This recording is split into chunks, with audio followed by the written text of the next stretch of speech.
It's Yes, Iowa. Hi, I'm Neil Hamilton. Welcome to our farm near Des Moines, Iowa. Iowa is proud to have been the first state in the nation to launch John Kerry on the road to victory in the White House this November. John Kerry understands that you're only as far away from agriculture as your next meal, and that if we're going to have a safe, sustainable food system in America, one that supports families and rural communities, it's going to take family farmers like the one we have here in Iowa. John Kerry can help create a food policy for this country that's going to restore a food democracy and help support farmers and consumers all across our nation.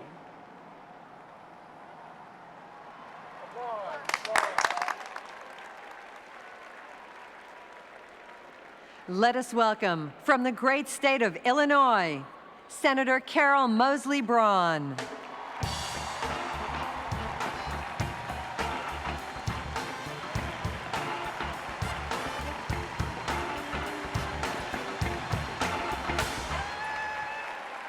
God bless you. God bless you. Thank you. Thank you. I am honored.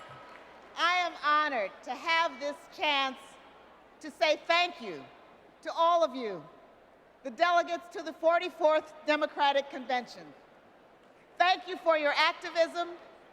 Thank you for making this convention a turning point for America. Thank you for working to elect John Kerry as the next president of the United States.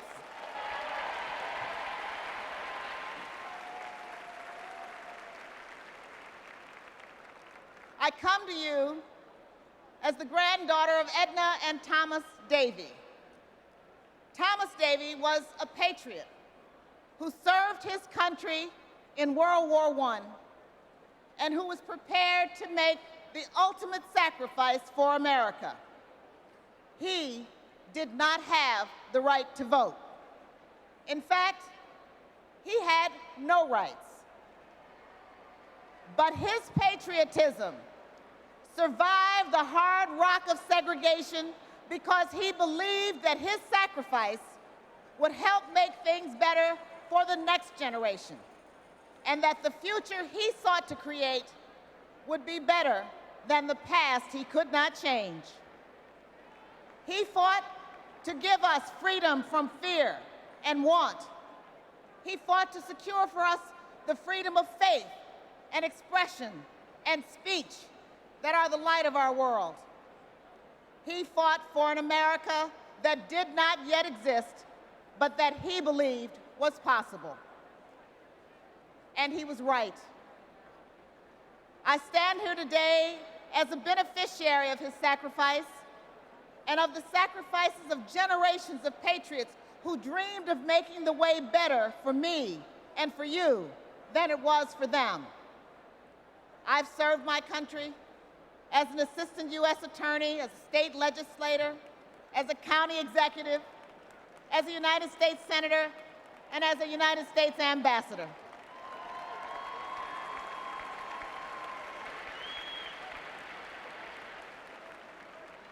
I have had opportunities my grandfather could not have imagined, but in his time, he worked to move this country in the direction of its highest ideals. The future he fought for is the present we inherited.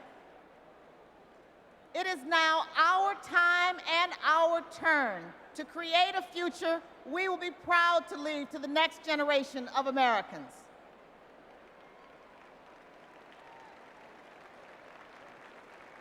We have a choice. We have a choice. We can either give them an America of opportunity, or we can allow others to turn the lights out on the American dream. We can protect their personal freedoms, or resign ourselves to fear and insecurity. Nothing less, delegates, nothing less than our duty to our ancestors and to our children is at stake in this November election.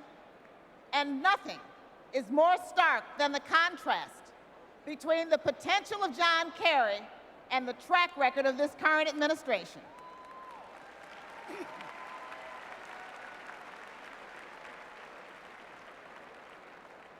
I worked with John Kerry in the United States Senate for 6 years, and I had a chance to get to know him as only a colleague can. Based on that experience, I can stand here today and say to you without reservation that in John Kerry, we have a chance to put a patriot in the White House who will save our great country and put us on a path of peace, prosperity, and progress.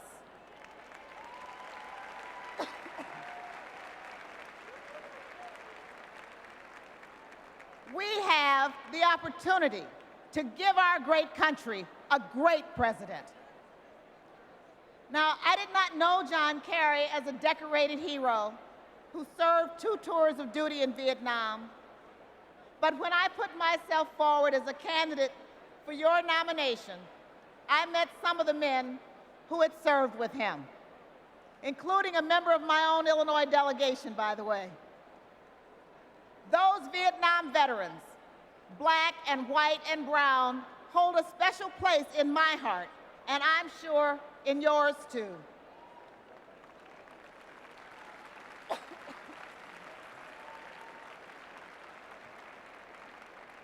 Most importantly, they know the real deal. They know the genuine article. They know the truth. And they hold John Kerry in a special place in their hearts because of who he is, because of his courage and his spirit and what he means to our country. John Kerry will make America safer.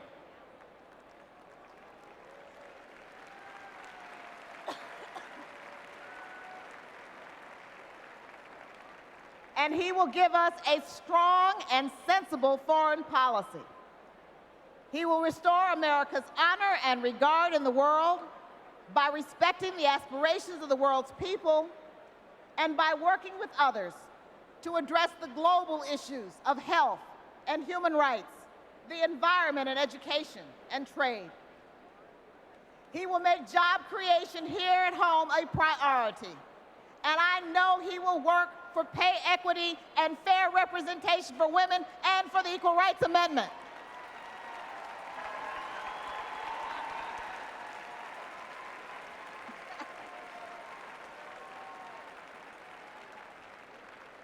He will restore our confidence that those freedoms my grandfather cherished are still alive and well in America. John Kerry has the capacity and the commitment to create an America we will be proud to pass on to the next generation. But he has to get elected. He has to get elected. Delegates, you will leave this convention with a nominee and a message that can inspire the American people and revitalize their faith that this country can work for them.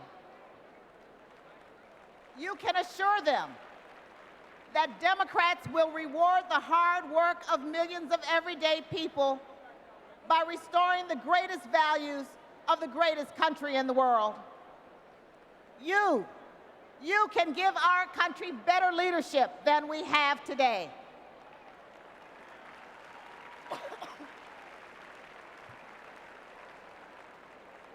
And that is why I want to thank you. Because you are the patriots who will make John Kerry the next president of the United States.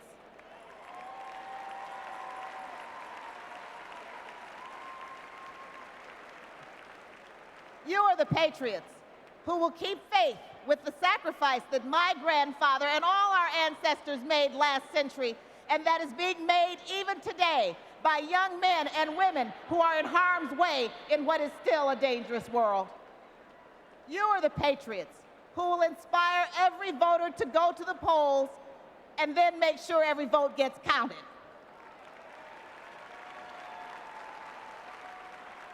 You are the hope of our nation. Thank you for your work, thank you for your dedication and your service. I feel good about this election. I see a bright day ahead. I see an America on sure-footed, heading in the direction of a future we will be happy to meet. Because of you, I see John Kerry in the White House as the next president of the United States of America. Thank you, and God bless you. Thank you.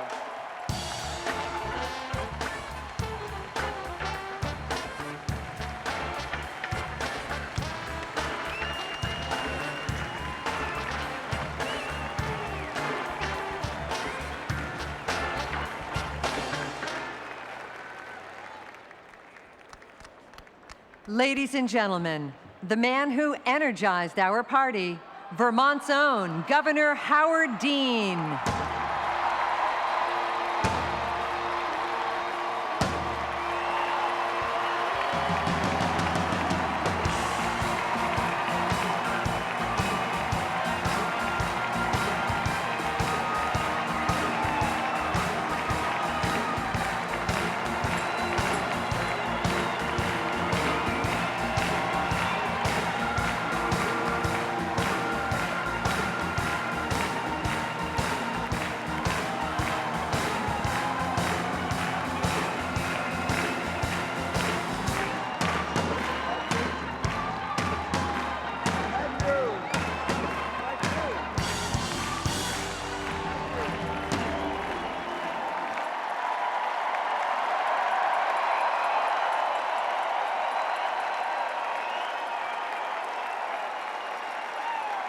Thank you.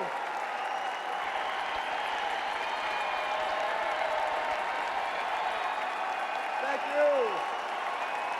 Thank you, Maine and Vermont. Thank you, Texas and Michigan. Thank you. Thank you. Thank you.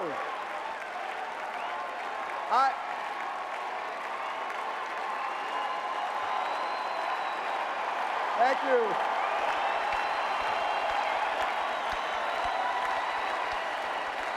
Thank you. Thank you.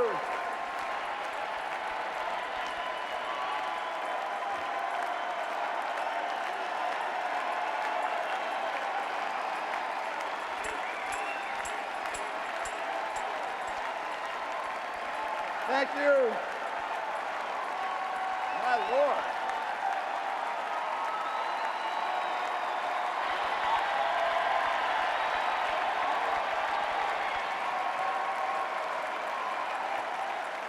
Thank you very much. Thank you.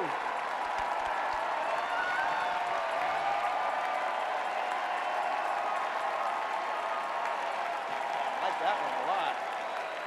Thank you very much. I was hoping. Thank you very much. Thank you so much. I was hoping for a reception like this. I was just kind of hoping it was going to be on Thursday night instead of Tuesday night. I may not be the nominee, but I can tell you this. For the next 100 days, I'll be doing everything that I can to make sure that John Kerry and John Edwards take this country back for the people who built it.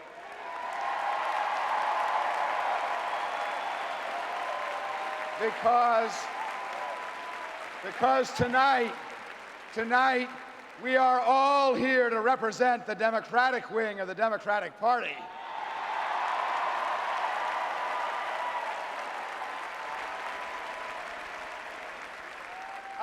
I am proud of John Kerry's leadership, and I intend to stand shoulder to shoulder with him as we fight for the things that Harry Truman promised us in 1948.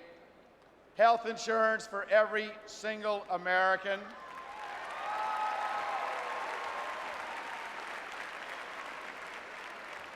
A jobs program that will create jobs instead of destroy them. Standing up for middle class and working Americans who got a tax increase, not a tax cut.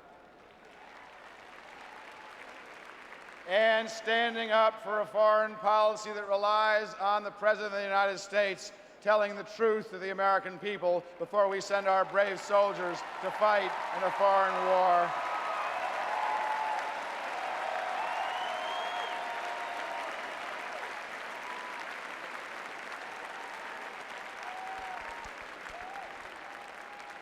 I'd like a commander-in-chief who supports our soldiers and supports our veterans instead of cutting their hardship pay abroad and cutting their health benefits when they get back home. I'm Howard Dean, and I'm voting for John Kerry.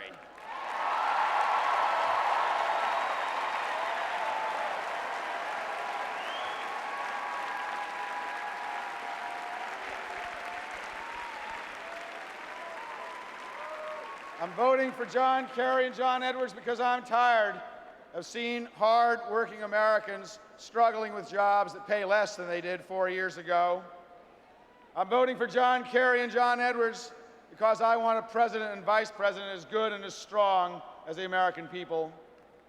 I'm voting for John Kerry and John Edwards because I want to see an America that's restored as the moral leader of the world.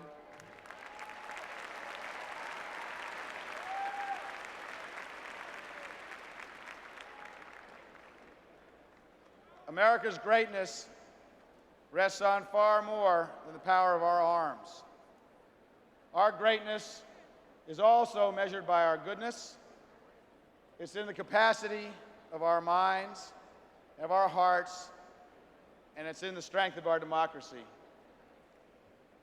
As I've traveled America, I've seen that strength. I've seen it in the people I've met. I've seen it in their desire to take our country back for the American people. I saw it in a college student in Pennsylvania who sold her bicycle and sent us a check for $100 with a note that said, "I sold my bicycle for democracy."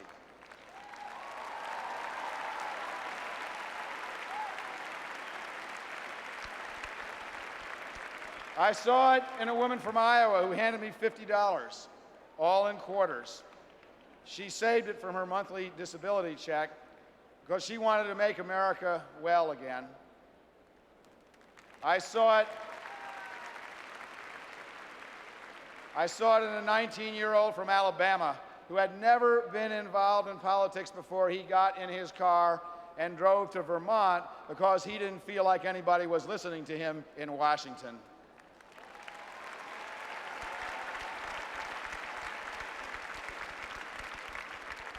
They learned that politics is too important to be left to politicians. They didn't just pack their bags, they packed their hopes that we can take our country back. And you know what? We will.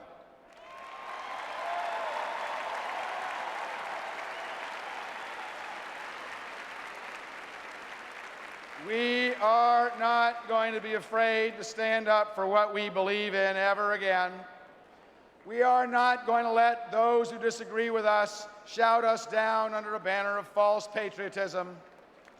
We are not going to give up a single voter or a single state because we're going to be proud to call ourselves Democrats, not just here in Boston. We're going to be proud to call ourselves Democrats in Mississippi.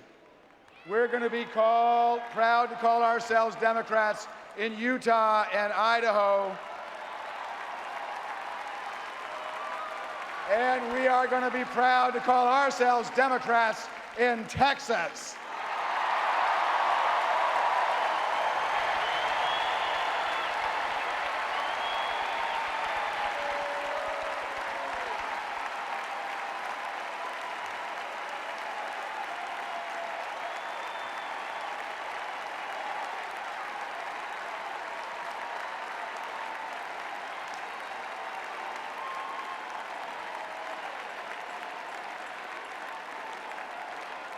Never again will we ever be ashamed to call ourselves Democrats.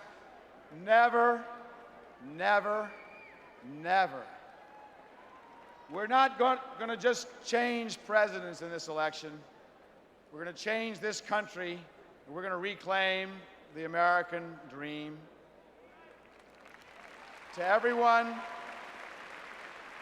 To everyone who supported me, you've given me so much, and I can't thank you enough. This was never about me, this was about us.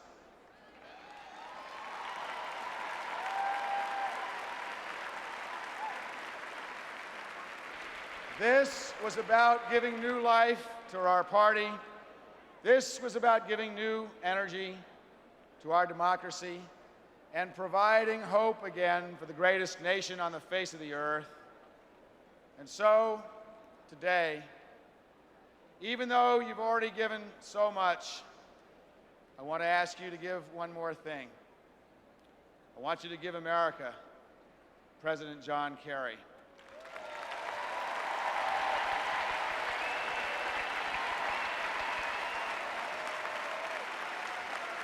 Together,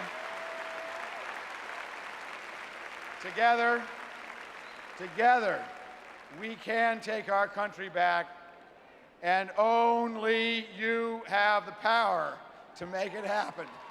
You have the power, you have the power, you have the power to make it happen.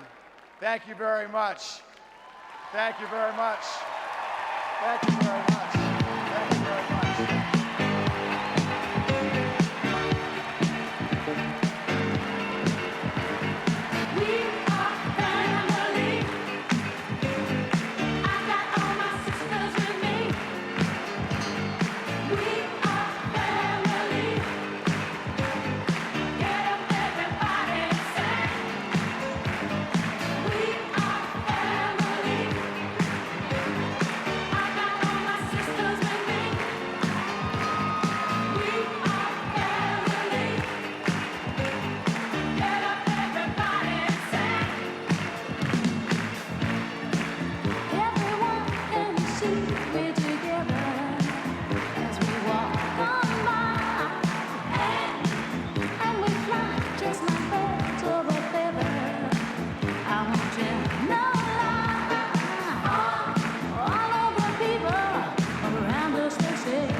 Ladies and gentlemen, the First Lady of the State of Iowa, Christie Vilsack.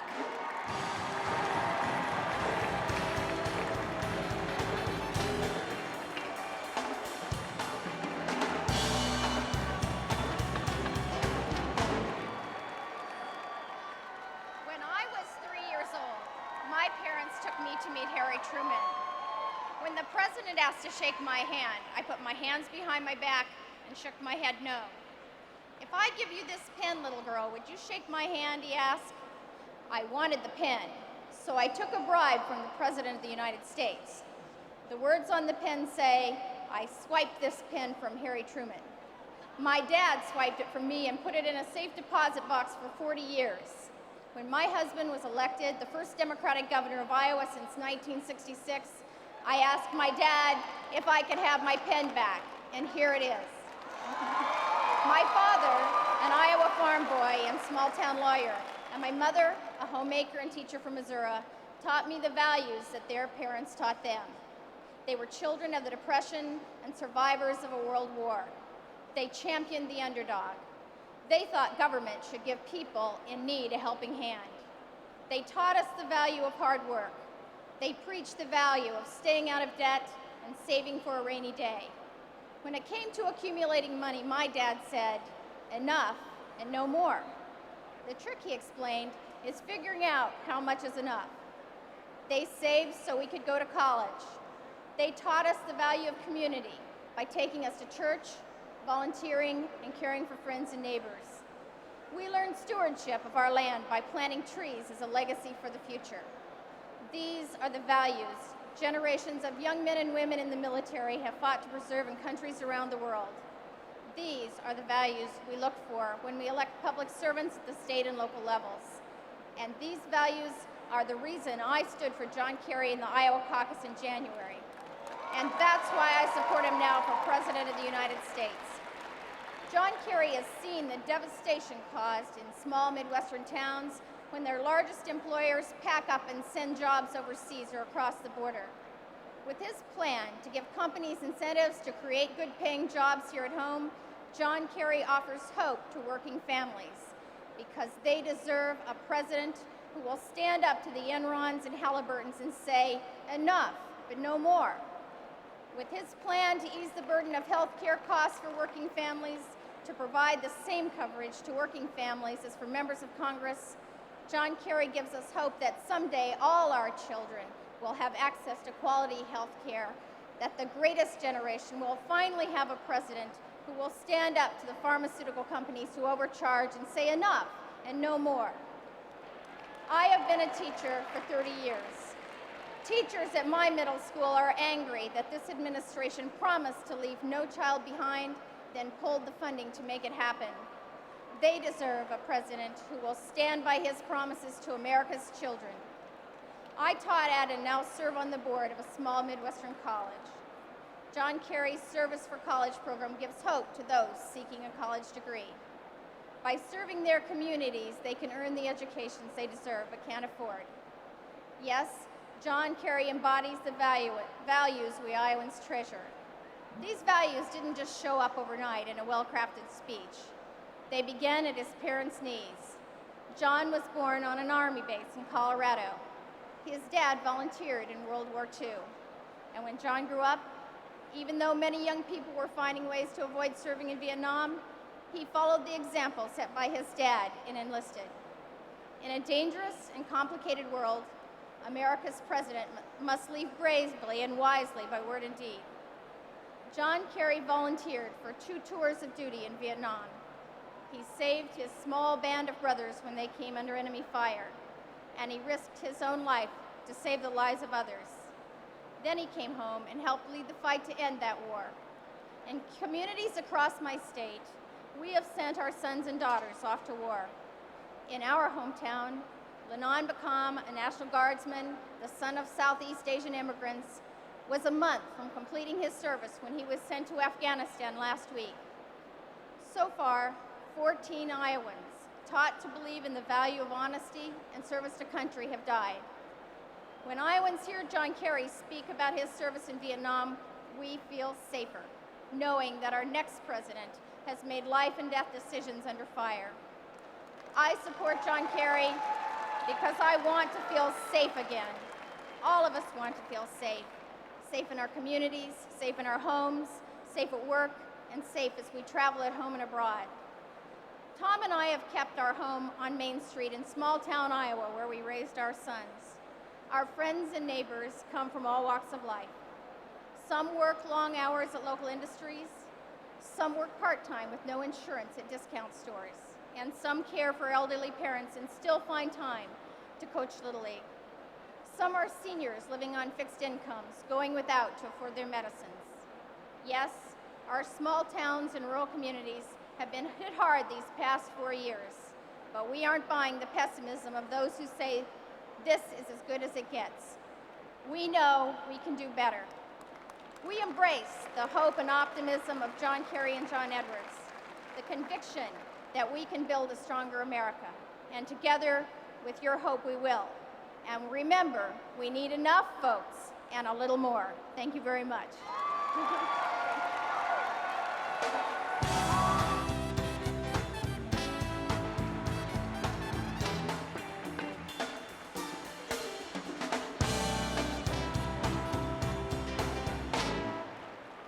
Please welcome one of my fellow governors and a woman known for attacking the budget issues of her state while defending schools and health care. Ladies and gentlemen, the governor of the state of Arizona, the Honorable Janet Napolitano.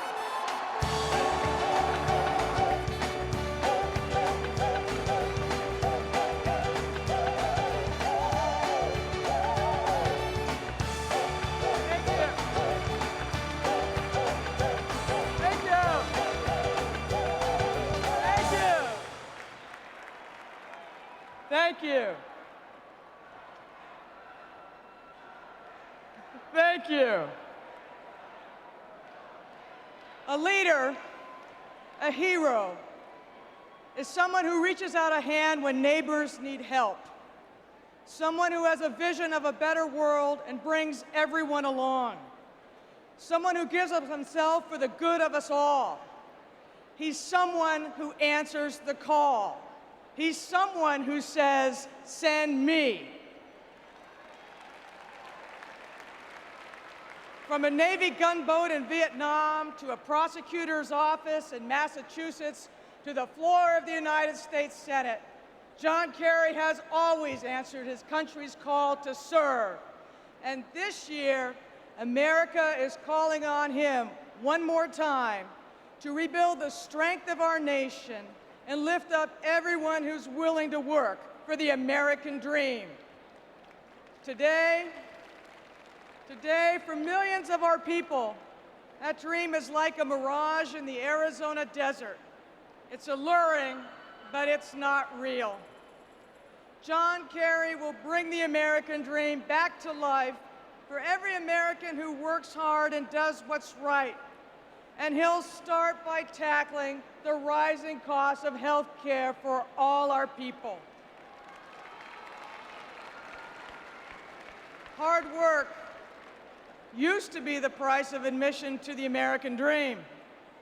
But hard work alone is no longer enough to keep up with spiraling health costs. Every day across Arizona and throughout America, people like you and me sit down at the dinner table long after the children have gone to sleep and struggle to figure out how to pay their health insurance premiums. Every day, millions of older Americans are forced to buy prescription drugs at prices that are devouring their life savings, or at times choose between paying for prescription drugs, buying groceries, or paying the rent. And every day, people go to work with the knowledge that they're just one serious illness or accident away from financial ruin. America's healthcare crisis isn't about statistics, and it isn't about politics. It's about people, our families and our neighbors and our friends.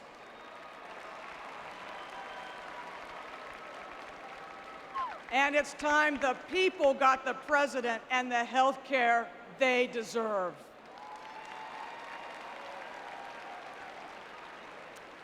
It's about a mother in Tucson who works full-time to support her children but can't afford health insurance for them, even though cancer runs in her family. It's about a high school basketball player whose future was clouded when he suffered a stroke that has robbed him of his athletic scholarship and left his parents fighting to keep him insured as an adult. It's about businesses having a harder time doing the right thing to provide coverage for their workers. You know something has gone very wrong when Starbucks pays more for health care than it does for coffee beans, and Ford pays more for health care than it does for steel.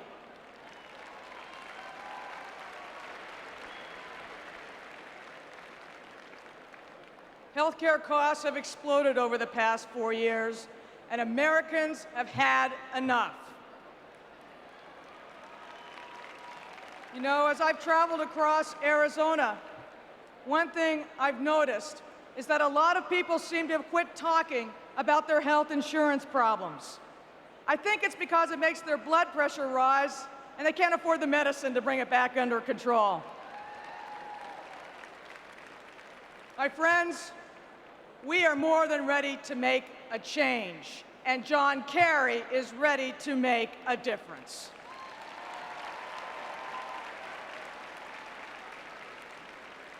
Because John Kerry knows the daily struggles Americans are facing, and John Kerry has a plan. Under John Kerry's plan, every American will have access to affordable and reliable health care. He'll do it by cutting through government red tape and by cutting taxes for businesses that do the right thing and offer health plans for their employees. That's not just good health care policy. When companies with health plans have an easier time keeping workers on the job, that's good for business. That's good for our families. That's good for America.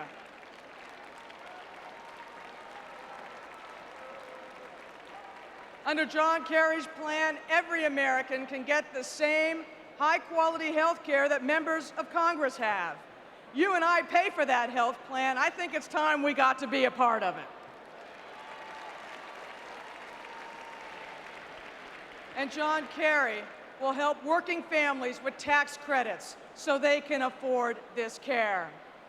John Kerry knows healthy children grow up stronger and they perform better in school. And that's why his plan will cover all our children. And John Kerry knows that every senior deserves access to affordable prescription drugs. Now, right now, seniors can find affordable drugs if they're willing to go to Canada or Mexico. But listen to this, the current administration has actually made it illegal to negotiate lower drug prices on behalf of seniors. Not only will John Kerry allow Medicare to negotiate better drug prices, he'll demand it. And John Kerry trusts us to make decisions about our health and the health of our loved ones. Under his plan, medical decisions will be made by doctors and patients, not HMOs and insurance companies. Because it's time Americans stopped being pushed around by their HMOs and started getting affordable, reliable health care that they need. It's time we gave every American child a healthy start in life. It's time we had a better way to get Americans health care than using emergency rooms for basic medical needs. It's time our seniors can afford to fill their prescriptions at the corner pharmacy and not in another country. My friends,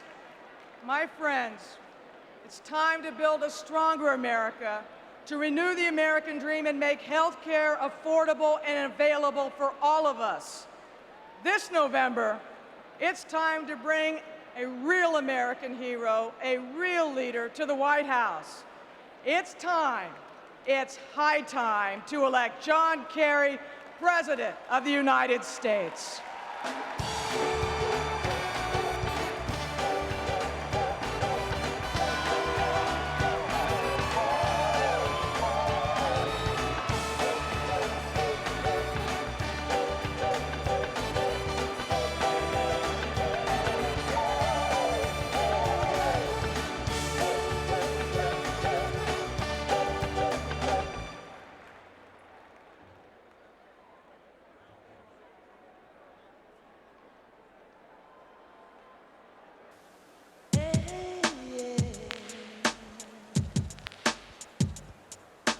As a young man, Hispanic, Puerto Rican, growing up in East Harlem, the message I got as a teenager was that I didn't matter, and therefore I should settle for less. When I was a little kid, I had dreams where I could be a fireman, policeman. When I was like 15, 16, I was basically just running the streets. The basketball coach had told me, don't worry about your grades. Once he got fired, the new coach came in and said, that's not how things go. You don't have the grades to play basketball. When they took that from me, I didn't want to do anything else. So I just dropped out of school. A lot of our kids don't have the opportunity to see success in their homes or in their blocks. Some get into trouble, and then it's very difficult to get on the straight and narrow. After, my friend told me about Youth Belt, I tried it. I liked it, and it showed me a lot of things I could do. One thing was college. It was particularly exciting When a senior member of the United States Senate, like Senator Kerry, saw this program not just for my wonderful community, but saw it as a dream and a vision for the future. He came into our renovated building in the basement, and he came there to really listen. And when he left there, he said to us, I'm going to expand this program across the nation. From the first day I stepped into the building, I just knew that my life was going to change in some way. I told myself, if this program don't make me, I don't think nothing else will. When Youth Bill became a national program, then it became the mold for the rest of the country, at least 44 states, to see what jewels that we had on our street. I truly, honestly believe John Kerry cares about Youth Bill because he works so hard to keep Youth Bill afloat, and he understands that sometimes young people do mess up, they still need a chance. And by him thinking that way, he saved my life.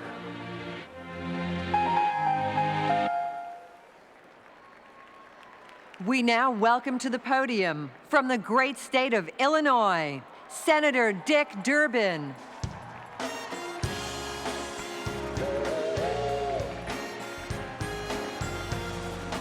Thank you. Thank you very much.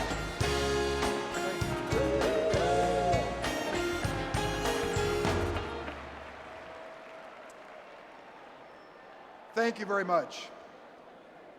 For the few, the proud, the Democrats serving in the United States Senate, we come to Boston to celebrate the promise of a new strength and a new leadership all across America. But friends, after the celebration, we must leave with the dedication to elect John Kerry, President of the United States of America. And we must elect a Democratic Congress. And we do need a Democratic Senate. Not a Senate in the thrall of special interest, but a Senate working for the interests of families, businesses, and workers desperate for affordable, quality health care. Not a Senate that fights for federal judges with limited talent, but a Senate that helps America develop the talents of a new generation. Not a Senate interested in more tax cuts for the wealthy that mortgage our children's future, but a Senate working for schools that gives kids a chance to succeed. And too often, those of us who serve in the Senate lose these battles by 1 or 2 votes. Let me tell you tonight, the first step on the road to a Democratic Senate begins in the land of long prairies, where one can stand and see America in every direction. The first step on the road to a Democratic Senate begins in the great state of Illinois.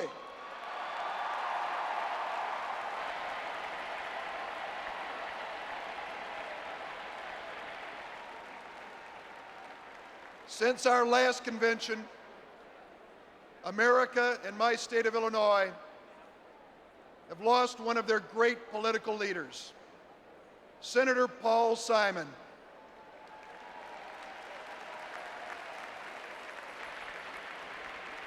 My friend, a great Democrat, a man who brought so many of us into public service.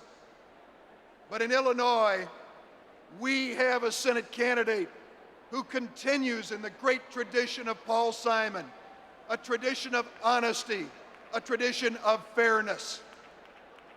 Who is that candidate? You got it. And let me tell you about this Barack Obama. He is a candidate for the Senate whose life celebrates the opportunity of America. A candidate for the Senate whose family reflects the hope of an embracing nation. A candidate for the Senate whose values rekindle our faith in a new generation. and a candidate who has the extraordinary gift to bring people together of all different backgrounds. I've seen it. I've witnessed it. In the 1970s, I served as a staffer for Paul Simon. I was sent to Cairo, Illinois, a tiny town in the southernmost part of our state, a town that was in the wake of terrible racial strife. The gulf between blacks and whites gaped wide and almost seemed hopeless. This year, I returned to Cairo, Illinois.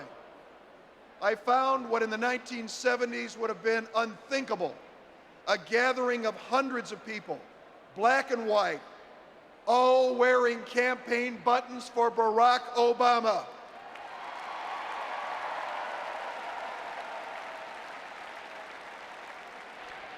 With this election, Illinois, the United States Senate, and America will have a man who can help heal the divisions of our nation. The next senator from the state of Illinois, Barack Obama.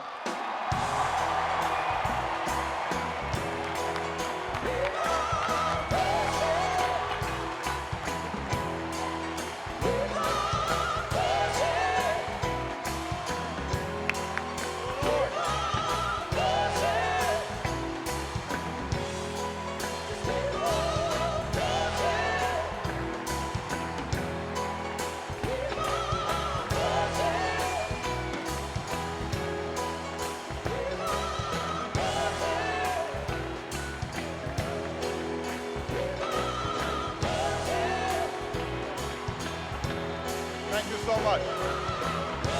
Thank you so much. Thank you. Thank you. Thank you so much. Thank you so much. Thank you. Thank you. Thank you, Dick Durbin. You make us all proud. On behalf of the great state of Illinois, crossroads of a nation, land of Lincoln, let me express my deepest gratitude for the privilege of addressing this convention. Tonight is a particular honor for me because, let's face it, my presence on this stage is pretty unlikely. My father was a foreign student, born and raised in a small village in Kenya. He grew up herding goats, went to school in a tin roof shack. His father, my grandfather, was a cook, a domestic servant to the British. But my grandfather had larger dreams for his son. Through hard work and perseverance, my father got a scholarship to study in a magical place, America, that shone as a beacon of freedom and opportunity to so many who had come before. While studying here, my father met my mother. She was born in a town on the other side of the world, in Kansas.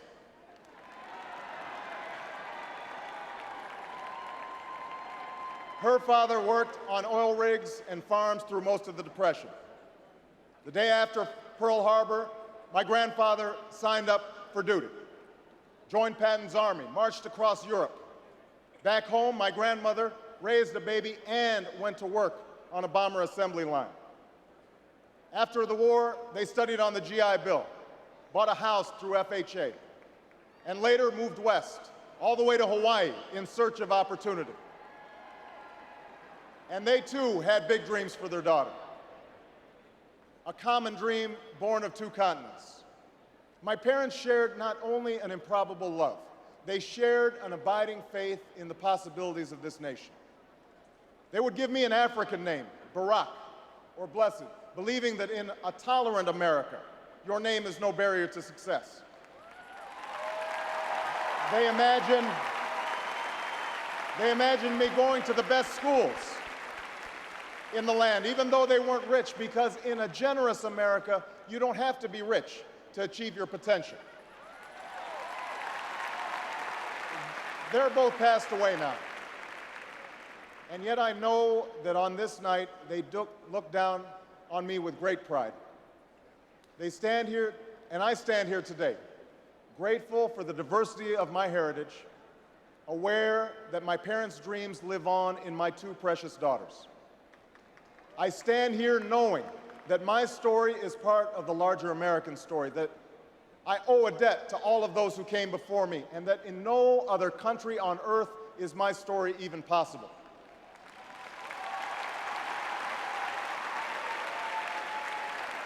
Tonight, we gather to affirm the greatness of our nation. Not because of the height of our skyscrapers, or the power of our military, or the size of our economy. Our pride is based on a very simple premise, summed up in a declaration made over 200 years ago. We hold these truths to be self-evident, that all men are created equal, that they are endowed by their Creator with certain inalienable rights, that among these are life, liberty, and the pursuit of happiness. That is the true genius of America. A faith in simple dreams, an insistence on small miracles, that we can tuck in our children at night and know that they are fed and clothed and safe from harm, that we can say what we think, write what we think without hearing a sudden knock on the door, that we can have an idea and start our own business without paying a bribe, that we can participate in the political process without fear of retribution, and that our votes will be counted, at least most of the time.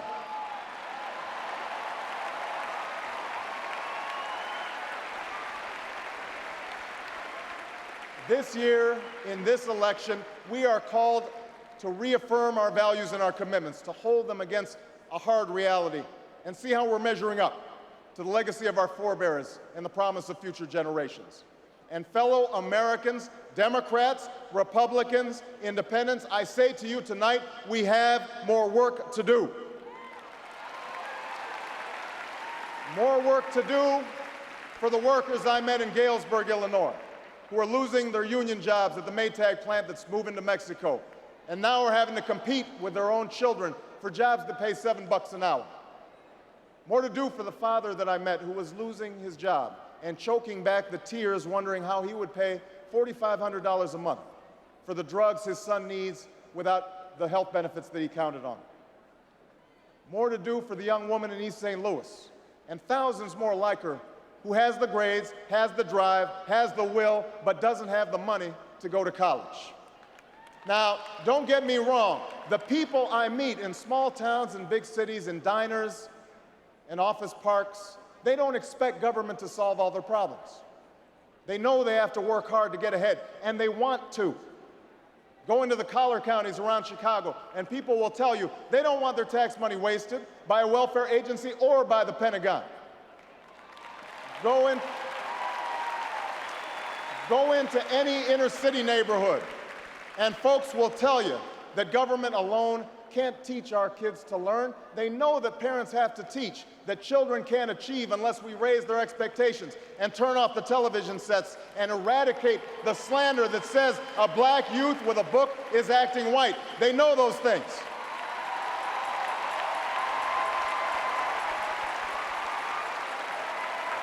People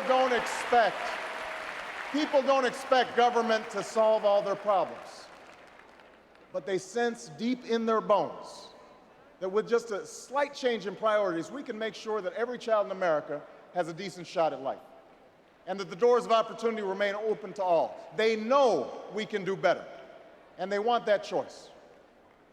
In this election, we offer that choice. Our party has chosen a man to lead us who embodies the best this country has to offer, and that man is John Kerry.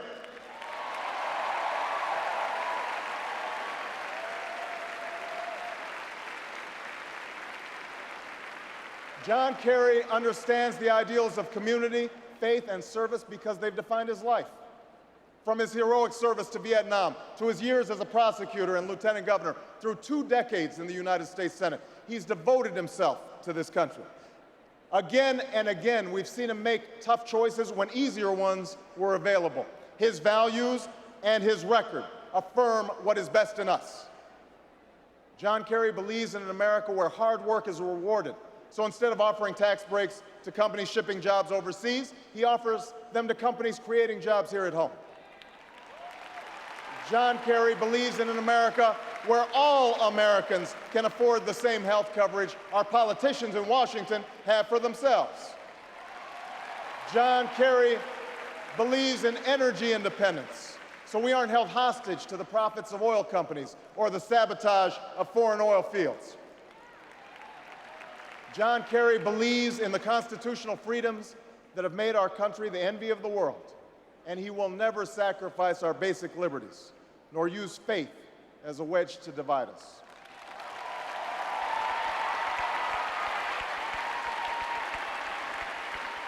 And John Kerry believes that in a dangerous world, war must be an option sometimes, but it should never be the first option. You know, a while back, I met a young man named Seamus in a VFW hall in East Moline, Illinois.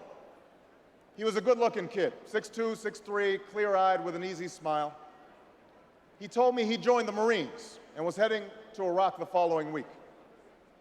And as I listened to him explain why he'd enlisted, the absolute faith he had in our country and its leaders, his devotion to duty and service, I thought, this young man was all that any of us might ever hope for in a child. But then I asked myself, are we serving Seamus as well as he's serving us? I thought of the 900 men and women, sons and daughters, husbands and wives, friends and neighbors who won't be returning to their own hometowns. I thought of the families I'd met who were struggling to get by without a loved one's full income, or whose loved ones had returned with a limb missing or nerves shattered, but still lacked long-term health benefits because they were reservists.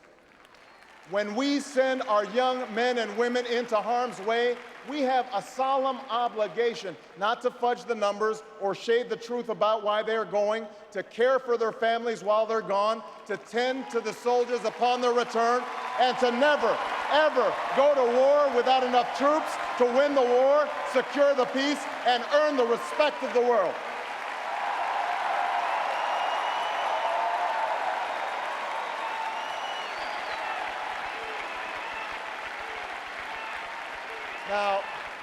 Now let me be clear. Let me be clear. We have real enemies in the world.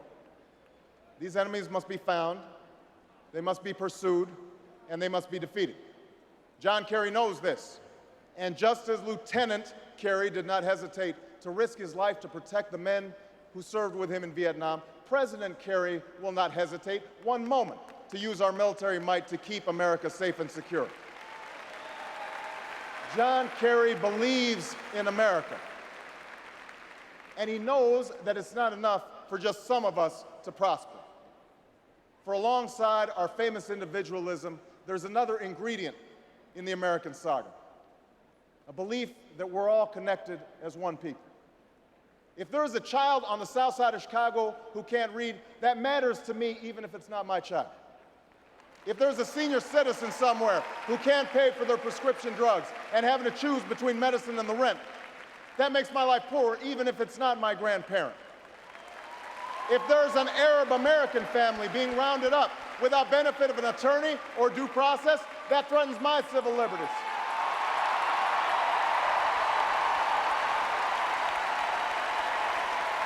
It is that fundamental belief. It is that fundamental belief, I am my brother's keeper, I am my sister's keeper, that makes this country work. It's what allows us to pursue our individual dreams and yet still come together as one American family. E pluribus unum, out of many, one. Now, even as we speak, there are those who are preparing to divide us. The spin masters, the negative ad peddlers, who embrace the politics of anything goes. Well, I say to them tonight, there is not a liberal America and a conservative America. There is the United States of America. There is not a black America and a white America and Latino America and Asian America. There's the United States of America. The pundits like to slice and dice our country into red states and blue states. Red states for Republicans, blue states for Democrats. But I've got news for them too. We worship an awesome God in the blue states, and we don't like federal agents poking around in our libraries in the red states. We coach Little League in the blue states, and yes, we've got some gay friends in the red states. There are patriots who opposed the war in Iraq, and there are patriots who supported the war in Iraq. We are one people, all of us pledging allegiance to the Stars and Stripes, all of us defending the United States of America.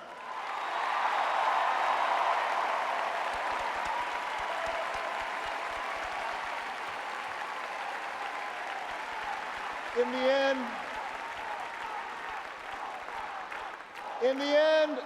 the end, that's what this election is about. Do we participate in a politics of cynicism, or do we participate in a politics of hope? John Kerry calls on us to hope. John Edwards calls on us to hope. I'm not talking about blind optimism here, the almost willful ignorance that thinks unemployment will go away if we just don't think about it, or healthcare crisis will solve itself if we just ignore it. That's not what I'm talking about. I'm talking about something more substantial. It's the hope of slaves sitting around a fire singing freedom songs. The hope of immigrants setting out for distant shores. The hope of a young naval lieutenant bravely patrolling the Mekong Delta. The hope of a mill worker's son who dares to defy the odds. The hope of a skinny kid with a funny name who believes that America has a place for him too.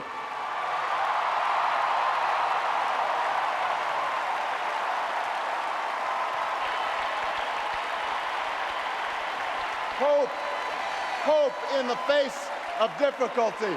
Hope in the face of uncertainty. The audacity of hope. In the end, that is God's greatest gift to us, the bedrock of this nation. A belief in things not seen. A belief that there are better days ahead. I believe that we can give our middle class relief and provide working families with a road to opportunity. I believe we can provide jobs to the jobless, homes to the homeless, and reclaim young people in cities across America from violence and despair. I believe that we have a righteous wind at our backs, and that as we stand on the crossroads of history, we can make the right choices and meet the challenges that face us. America, tonight, if you feel the same energy that I do, if you feel the same urgency that I do, if you feel the same passion that I do, if you feel the same hopefulness that I do, if we do what we must do, then I have no doubt that all across the country, from Florida to Oregon, from Washington to Maine, the people will rise up in November, and John Kerry will be sworn in as president, and John Edwards will be sworn in as vice president, and this country will reclaim its promise, and out of this long political darkness, a brighter day will come. Thank you very much, everybody. God bless you. Thank you.